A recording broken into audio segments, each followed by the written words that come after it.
Hello दोस्तों, Lucent का new addition 2024 का अभी हम लोग वैदिक सभ्यता देखने वाले हैं। इसके आगे सिंधु घाटी सभ्यता हम लोग पूरा देख लिए हैं। ये एक रिवीजन क्लास है, रिवीजन के पर्पज से बनाया गया वीडियो है। तो आप लोग वीडियो में लास्ट तक बने रहें। और अगर पिछला वीडियो आप लोग नहीं देखे हैं तो एक बार ज़रूर देख लें, क्योंकि बहुत ही फ़ायदा होने वाला है। लूसेंट आप अकेले में जितना ही पढ़ लें, अकेले में जितना ही पढ़ लें, लेकिन यहाँ वीडियो में पढ़ेंगे, यहाँ सुनाई भी देगा और देखेंगे भी, तो आपको ज़्यादा याद होगा, क्योंकि आदमी सुनकर ज़्यादा याद करता है। ऐसे लूसेंट सबके पास है, लेकिन इसे पढ़ना बहुत ज़्यादा मुश्किल है, क्योंकि इसमें इतना भी चीज़ कवर किया गया, इतना चीज़ कवर किया गया है कि अगर इसको आप पूरी तरह से कंप्लीट कर लेते हैं और इसका एक ऑब्जेक्टिव आता है, उसका सेट प्रैक्टिस कर लेते हैं, तो जीके जीएस में आपका कहीं भी दिक्कत होने वाला नहीं है। चाहे आप कोई भी एग्जाम की तैयारी कर रहे हैं, ये बीपीएससी पीटी तक काम करता है लूसेंट। तो चलिए आगे देखते हैं, आप लोग वीडियो में लास्ट तक बने रहें। वैदिक सभ्यता। वैदिक सभ्यता वैदिक काल के विभाजन दो भाग में, ऋग वैदिक काल और उत्तर वैदिक काल। वैदिक काल का विभाजन कितने भागों में किया गया? तो दो भाग में, ऋग वैदिक काल और उत्तर वैदिक काल। ऋग वैदिक काल का काल यानी समय पूछ देता है 1500 से 1000 ईसा पूर्व, यानी ऋग वैदिक काल चला 1500 से 1000 ईसा पूर्व तक, और उत्तर वैदिक काल चला 1000 से 600 ईसा पूर्व तक। यानी पूरा वैदिक सभ्यता 1500 से 600 ईसा पूर्व तक चला। आगे देखते हैं। आर्य सर्वप्रथम पंजाब एवं अफगानिस्तान में बसे।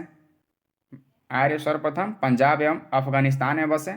मैक्स मुलर ने आर्यों का मूल निवास स्थान मध्य एशिया को माना है। मैक्स मुलर है जो आर्यों का मूल निवास स्थान मध्य एशिया को माना है। आर्यों द्वारा निर्मित सभ्यता वैदिक सभ्यता कहलाई। आर्यों द्वारा ही निर्मित सभ्यता वैदिक सभ्यता कहलाई। यह एक ग्रामीण सभ्यता थी। वैदिक सभ्यता एक ग्रामीण सभ्यता थी। हम लोग देखे थे कि सिंधु घाटी सभ्यता एक नगरीय सभ्यता थी, लेकिन वैदिक सभ्यता एक ग्रामीण सभ्यता थी। यहाँ दिया गया है कि आर्यों की भाषा संस्कृत थी। इसके आगे देखते हैं। आगे है, नोट में दिया हुआ है, आर्य शब्द भाषा समूह को इंगित करता है। इसके आगे दिया है कि आर्यों के प्रशासनिक इकाई आरोही क्रम में इन 5 भागों में बटा था। पहला था कुल, ग्राम, विष, जन, राष्ट्र।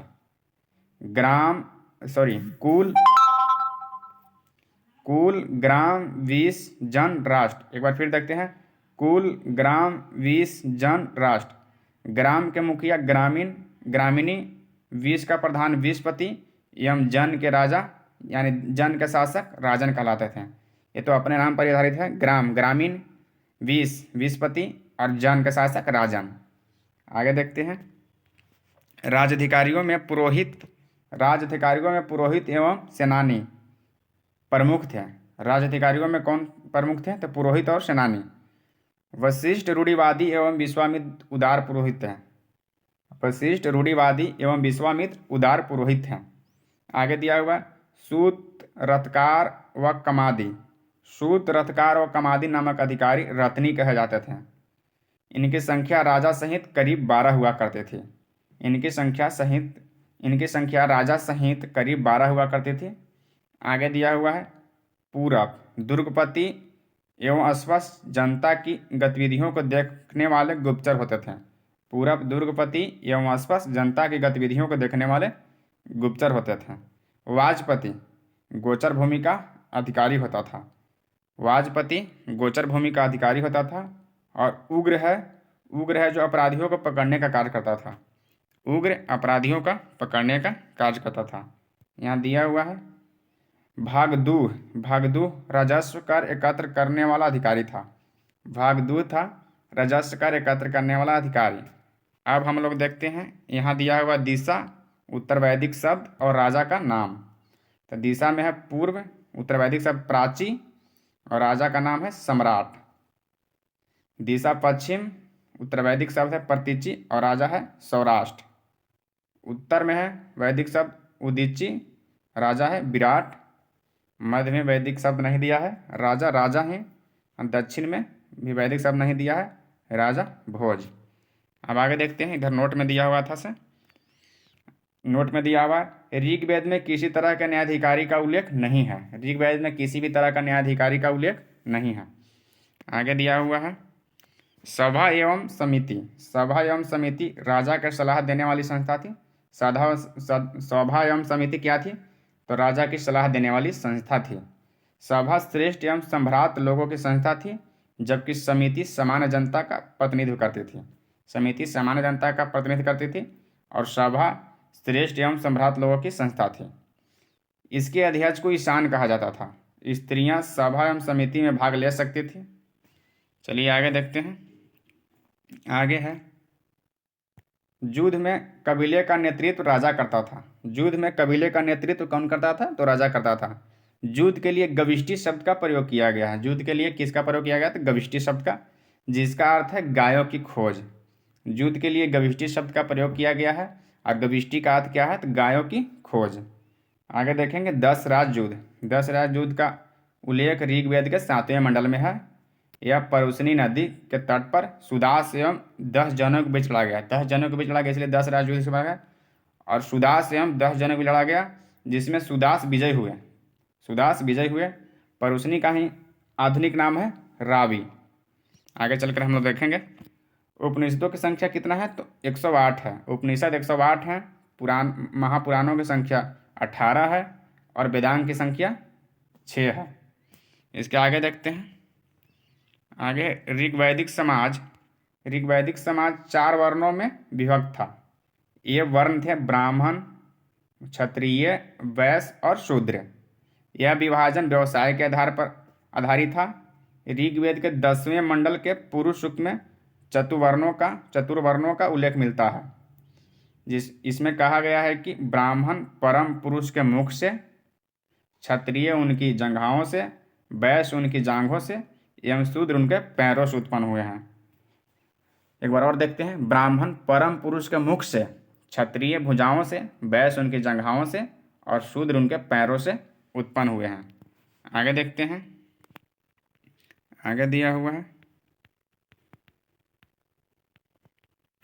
आर्यों का समाज प्रीत प्रधान था। आर्यों का समाज कैसा था? तो आर्यों का समाज प्रीत प्रधान था। हम लोग देखते थे सिंधु घाटी सभ्यता में, देखे हैं कि सिंधु घाटी सभ्यता मातृ देवी का पूजा होता था, इसलिए उस समाज को मातृ सत्तात्मक बोला जाता था। लेकिन आर्यों का समाज पितृ प्रधान था। समाज की सबसे छोटी इकाई परिवार या कुल थी। परिवार या कुल उसी को बोलते हैं जिसका मुखिया पिता होता था, जिसे कुलप कहा जाता था। कुलप। आगे दिया हुआ है स्त्रियां इस काल में अपने पति के साथ यज्ञ कार्य में भाग ले सकती थी। वैदिक सभ्यता में स्त्रियां अपने पति के साथ यज्ञ कार्य में भाग ले सकती थी। बाल विवाह एवं प्रदा प्रथा का प्रचलन नहीं था।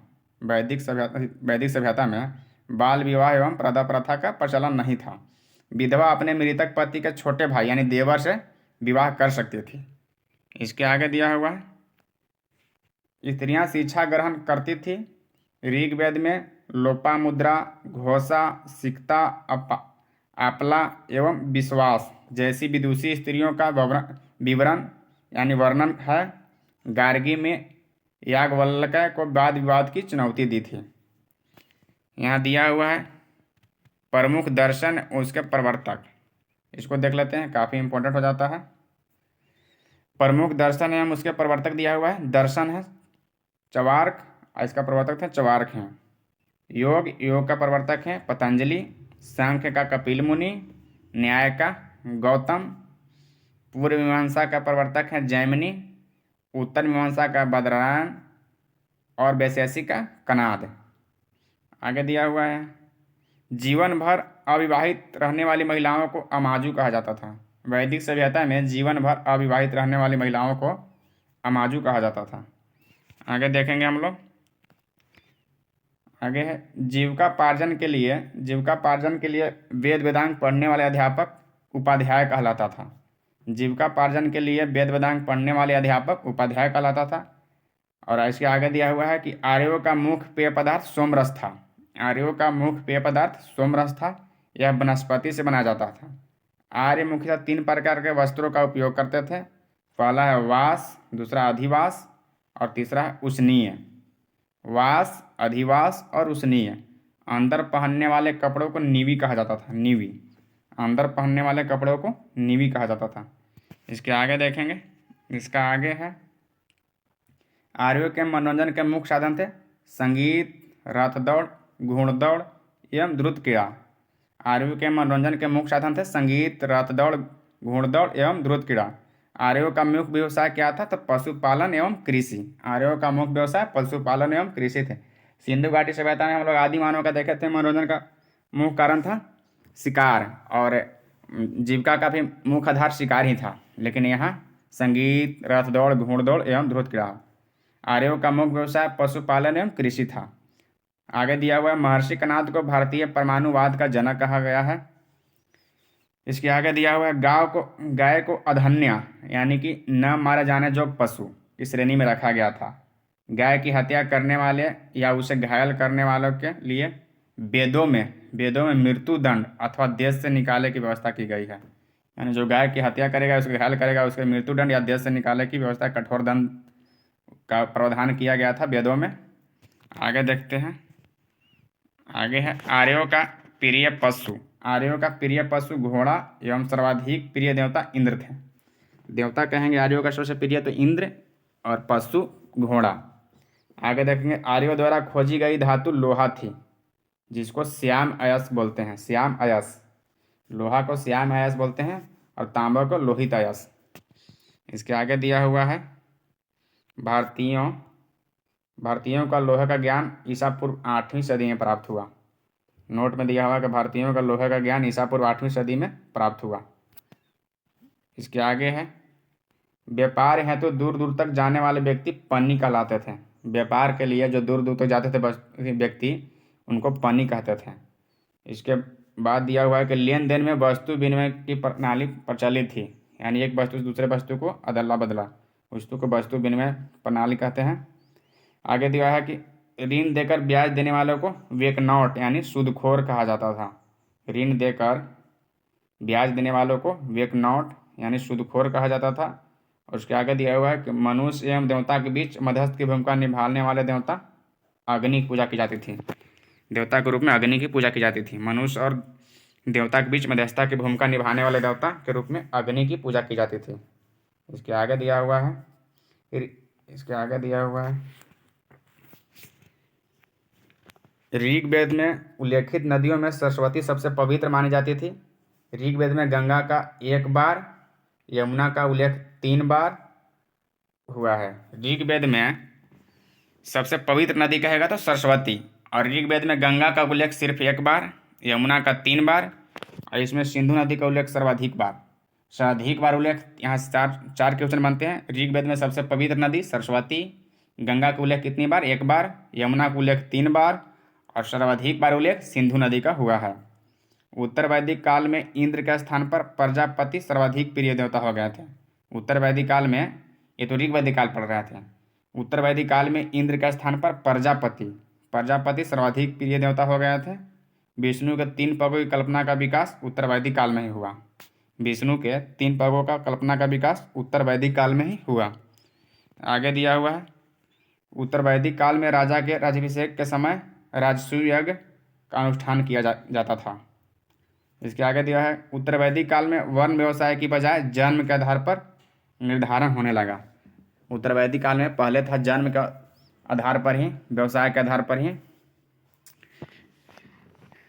लेकिन बाद में उत्तर वैदिक काल में व्यवसाय की वजह जन्म के आधार पर निर्धारण होने लगा। पहले व्यवसाय के आधार पर हम लोग देखे थे, और अभी जन्म के आधार पर।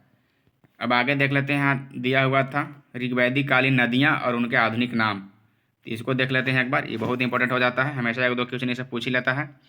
तो चलिए देखते हैं, ऋग्वैदिक कालीन नदियाँ। प्राचीन नदी का नाम दिया हुआ है, और अभी उसको क्या बोलते हैं, आधुनिक नाम भी दिया हुआ है। यानी कुरुम्भ का आधुनिक नाम है कुर्रम, कुंभा का आधुनिक नाम है काबुल, विदेशता का आधुनिक नाम है झेलम, अस्किनी का आधुनिक नाम है चिनाब, पारुसनी, अभी देखे हैं जो 10 राज का युद्ध लड़ा गया था, पारुसनी का आधुनिक नाम है रावी, और सतुद्री का आधुनिक नाम है सतलज, बिपाशा का आधुनिक नाम है ब्यास। इसके आगे देखते हैं, आगे है सतुद्री, सतलज, बिपाशा, ब्यास, और सदानीरा का आधुनिक नाम है गंडक, दृष्टद्वती का आधुनिक नाम है घग्घर, दृष्टदत्ती आधुनिक नाम घग्घर, गोमती का आधुनिक नाम है गोमल, और सुवस्तु का सवात। तो दोस्तों लगभग 15 मिनट का वीडियो है, और हम लोग वैदिक सभ्यता का आधा पार्ट देख लिए हैं, अगले वीडियो में इसको पूरा ख़त्म करेंगे।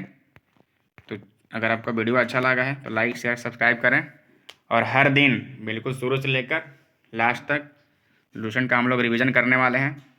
तो आप लोग वीडियो को शुरू से लास्ट तक देखें। रिवीजन के पर्पज़ से वीडियो बहुत ही शानदार है। अगर आप कितना भी जीके जीएस पढ़ते हैं, जितना भी लूसेंट पढ़ते हैं, उसका रिवीजन नहीं करेंगे तो आपको याद नहीं रहेगा। इसलिए आप आगे पढ़ते जाएं और पीछे से रिवीजन करते जाएं। 15-15 minute 20-20 minute daily video upload होगा। आप लोग डेली कंटिन्यू इसको देखते रहेंगे, यकीन मानिए आपका जीके जीएस कहीं भी नहीं छूटने वाला है। और आप जितना ही बड़ा बड़ा टीचर से पढ़ लें, आप रिवीजन नहीं करेंगे तो आपको जीके जीएस हमेशा भूलेंगे, हमेशा याद नहीं रहेगा, एग्ज़ाम में हमेशा गलती करके आएंगे। तो आप लूसेंट सब्जेक्टिव का पढ़ें और ऑब्जेक्टिव लूसेंट आप सेट प्रैक्टिस कर लें। जीके जीएस इससे ज़्यादा पूछता ही नहीं है। चाहे आप बीपीएससी पीटी तक भी दे रहे हैं, मेंस के लिए मैं नहीं कहूँगा, लेकिन बीपीएससी पीटी तक लिए, दरोगा, बिहार एसएससी, चाहे और भी रेलवे के कई एग्ज़ाम, कुछ भी हो, जीके जीएस के लिए लूसेंट सबसे बेस्ट बुक है। तो चलिए वीडियो को यहीं ख़त्म करते हैं, वीडियो लंबा हो जाएगा। तब तक के लिए जय हिंद। वीडियो को कंटिन्यू बने रहें।